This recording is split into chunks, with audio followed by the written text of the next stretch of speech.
오늘 우리에게 주신 하나님의 말씀은 저번 주에 이어서 요한복음 14장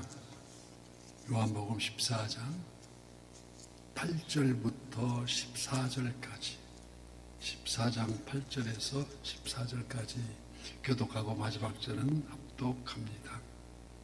빌립보에 이르되 주여 아버지를 우리에게 보여주소서 그리하면 족하겠나이다.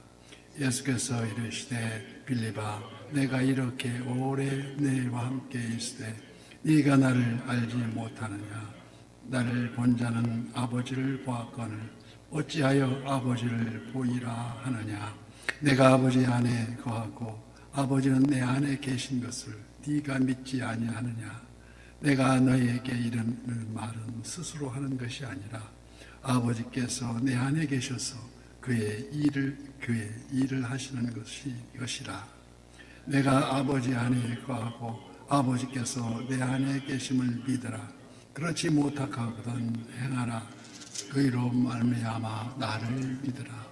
내가 진실로 너희에게 이르노니 나를 믿는 자는 내가 하는 일을 그도 할 것이요 또한 그보다 큰 일도 하리니 이는 내가 아버지께로 감이라. 너희가 내 이름으로 무엇을 구하든지 내가 행하리니 이는 아버지로 하여금 이 아들로 말미암아 영광을 받으시게 하려 함이라. 다 함께요. 내 이름으로 무엇이든지 내게 구하면 내가 행하리라. 아멘. 오늘도 실시간 선한 요새 기도의 향연 속에 새벽을 깨우는 우리 성도님들 모두 여호와 샬롬 지키신 하나님의 평강과 풍성한 은혜를 축복합니다. 우리 주님께서 말씀하시길 너희가 나를 알았더라면 내 아버지도 알았으리라. 이제부터는 너희가 그를 알았고 또 보았느니라고 말씀하시며 즉 예수님을 본 사람은 바로 하나님을 본 사람과 마찬가지라고 말씀하십니다.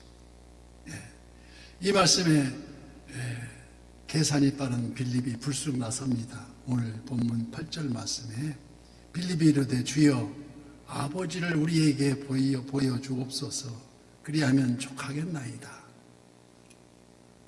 이는 마치 구약시절 모세도 출애굽 33장에 시내산 주 여호와의 목전에서 말하기를 원하건대 주의 영광을 내게 보이소서 말한 것 같이 이에 여호와 하나님께서 출애굽기 33장에 다시 말씀하시기를 네가 내 얼굴을 보지 못하리니 나를 보고 살 자가 없음이라고 말씀하셨습니다. 내 영광이 지날 때에 내가 너를 반석 틈에 두고 내가 지나가도록 내 손으로 너를 덮었다가 손을 고도하리니 네가 내 등을 볼 것이요 얼굴을 보지 못하리라 말씀하신 적이 있습니다. 이처럼 이사야 선지자도 성전에서 여호와의 옷자락만 보았고 에스겔도 보좌의 형상만을 보았을 뿐 오늘 본문에서 여기 빌립은 아버지 하나님을 보여주어야 만족하겠다는 말씀입니다. 빌립은 그간 예수님을 따라다니면서 체험적 은혜를 수없이 목격하였음에도 아직 예수님을 실질적으로 인식하지 못하고 있다는 것이 아니겠습니까? 이어서 히브리서 기자는 우리가 사랑하는 믿음장에서 11장 믿음은 바라는 것들의 실상이요 보이지 않는 것들의 증거라고 말씀하셨듯이 믿음은 인식의 세계가 아니라 인식의 세계를 초월해서 존재한다는 것을 말씀합니다. 물론 성령이 깨우치심으로 영안이 열리고 예수님을 바로 인식할 수도 있지만 황금 만능의 향락주의가 거세게 몰아치는 현실 속에서 예수님을 우리의 구주됨을 바로 알고 하나님을 경외하며 삶의 목표를 정할 수 있고 그렇게 살 수가 있다는 것은 누구 때문입니까? 바로 보혜사 성령 통하는 하나님의 크신 사랑과 축복의 통로가 된다는 것을 우리는 잘 알아야 됩니다. 그래서 하나님을 모른다고 예수님을 부인하는 것은 마치 미로에서 방황하는 길 잃은 나그네와 같은 것이며, 인생 열차 기차에 오르긴 했는데 달리는 열차가 어디로 가는 건지 알지 못하는 방랑자와 같은 우리들이라는 것입니다. 깨닫지 못하고 있는 빌립의 말에 오늘 본문 9절 말씀입니다. 예수께서 이르시되 빌립아, 내가 이렇게 오래 너와 함께 있으되 네가 나를 알지 못하느냐? 나를 본 자는 아버지를 보았거늘 어찌하여 아버지를 보이라 하느냐 말씀하십니다. 참으로 안타깝고 섭섭하다는 말씀이십니다. 내가 이렇게 오래 너와 함께 있었거늘 제자가 스승을 알지 못하고 양이 목자를 알지 못하니 오늘 또 수많은 이단들, 몰몬교, 안식교, 통일교, 여호와의 증인, 구원파, 신천지, 이들은 모두 예수님을 바로 알지 못하고 도리어 파멸의 길로 유혹하는 이런 현혹되는 자들이 아니겠습니까? 나를 본 자는 아버지를 보았거늘 어찌하여 아버지를 보이라 하느냐? 예수님이 바로 인간의 몸을 입으시고 직접 하나님을 계시하고 있다는 것입니다. 그래서 우리가 요한복음을 시작하면서 태초에 말씀이 계시니라. 이 말씀이 하나님과 함께 계셨으니 이 말씀은 곧 하나님이시라고 말씀하지 않았습니까? 하나님의 본체, 그런 근본 하나님의 본체시나 하나님과 동등됨을 취할 것으로 여기지 아니하셨다고 우리는 말씀을 듣습니다. 골로새서 1장 15절 말씀에도 그는 보이지 아니하는 하나님의 형상이시요 모든 피조물보다 먼저 나신 이시라고 말씀하십니다. 그래서 전능하신 하나님이시라. 예수님을 믿는 것이 바로 하나님을 믿는 것이라는 것입니다. 그러므로 오늘 보면 10절 말씀에 내가 아버지 안에 거하고 아버지는 내 안에 계시는 것을 네가 믿지 아니하느냐?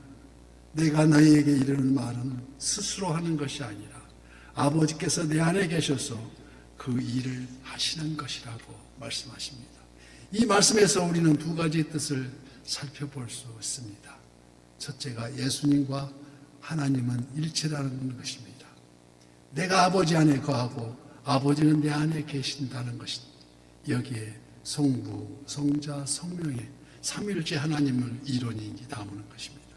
참고로 우리 이단시는 여호와의 증인이 왜 결정적으로 이단이라고 취급하느냐? 이 이론은 예수님은 하나님보다 아래고 하나님보다 아래, 예수님보다 더 아래에 있는 게 성령이라고 해서 삼위일체 계급을 붙여놓습니다. 하나님이 제일 높고 그 다음에 예수님이고 예수님 다음에 성령님이라고 그 순을 어찌 보면 비슷한 것 같지만 이론의 끝이 전혀 다른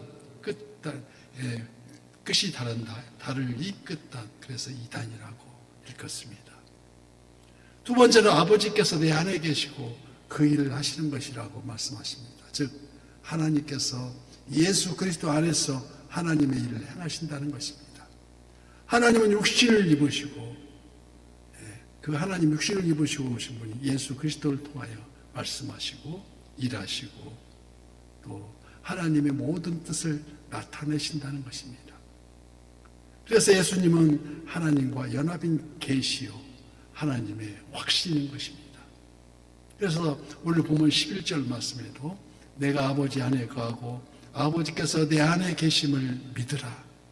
그렇지 못하거든 행하는 그 일로 말미암아 나를 믿으라고 말씀하십니다. 이는 직접 가르치시고 있는 제자들조차도 예수님이 바로 하나님의 계시로 인한 존재요 구체적인 하나님 본체이심을 전혀 인식하지 못하고 있다는 것입니다. 차라리 내가 행하는 그 일로 인하여 내가 바로 육신을 입은 하나님임을 믿으라고 말씀하십니다.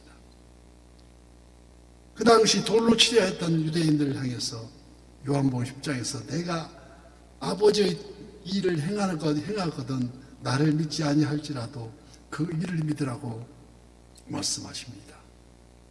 그러면 너희가 아버지께서 내 안에 계시고 내가 아버지 안에 있음을 깨달아 알리라고 말씀하십니다. 여기 예수님께서 두 가지의 약속을 하고 있지 않습니까? 첫째 약속, 내가 하는 일을 그도 할 것이라는 것입니다. 그래서 12절 말씀에 내가 진실로 진실로 너희에게 이르노니 나를 믿는 자는 내가 하는 일을 그도 할 것이요 또한 그보다 큰 일도 하리니 이는 내가 아버지께로 감이라. 여기에 전제 조건이 있습니다. 어떤 조건입니까? 예수님과 하나 된 참 신앙. 내가 그 안에서 그 안에 있고 그의 말씀이 내 안에 그 예수님의 하나 된 참 신앙. 내가 그 안에 그의 말씀이 내 안에 그 믿음의 능력 성령 충만함에 이르니 베드로의 단 한 번의 설교에 그때야 비로소 3,000명이 회개하고 돌아오는 역사가 일어났던 것이 아니겠습니까? 그래서 내가 내 이름으로 무엇을 구하든지 내가 행하리니 이는 아버지로 하여금 아들로 말미암아 영광을 받으시게 하려 함이라. 내 이름으로 무엇이든지 구하면 내가 행하리라고 말씀하시는 것입니다. 이와 같이 두 번째 약속은 바로 기도의 응답이 아니겠습니까? 그래서 우리가 항상 그 내 이름으로 무엇을 구하든지 내가 구하면 기도에 우리에 빠져서는 안 되는 게 기도하는 6가지 요소를 말씀한 적이 있습니다. 그래서 첫째가 하나님 감사합니다. 세 번째가 용서해 주세요. 네 번째가 간구합니다. 그리고 나서 누구 이름으로 기도합니까?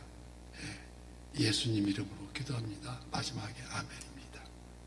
그래서 순서가 좀 틀리더라도 이 6가지 요소는 항상 들어가 있어야 된다는 것입니다. 하나님 감사합니다. 용서해 주세요. 간구합니다. 예수님 이름으로 기도합니다. 아멘. 그래서 다 개개의 뜻이자 이 뜻이 내 이름으로 무엇이든지 내게 구하면 그 이름은 그의 인격을 표한다고 알겠으면서 예수님 이름은 십자가의 공로가 포함되어 있다는 것입니다. 십자가 보혈의 능력이 기도의 응답의 기초가 된다는 것입니다. 그러나 아무리 예수님의 이름으로 기도해도 응답되지 않는 기도가 있습니다. 첫째, 회개가 이루어지지 않는 기도. 무작정 기도는 이루어지지 않는다는 것입니다. 회개한 죄인의 길에서 180도 돌아서서 변하던 모습, 당장 그 순간부터 변화된 모습이 나타나야 회개가 이루어지는 기도가 됩니다. 그래서 바리새인처럼 의식하는 기도도 들어주지 않습니다. 왜 안 들어주십니까? 또한 정욕으로 잘못 구하는 기도도 들어주지 않는다는 것입니다. 그래서 때로는 응답이 될 수가 있다는 것입니다. 내 은혜가 내게 족한도다 감당하지 못하는 것을 뻔히 알고 계신다는 것입니다.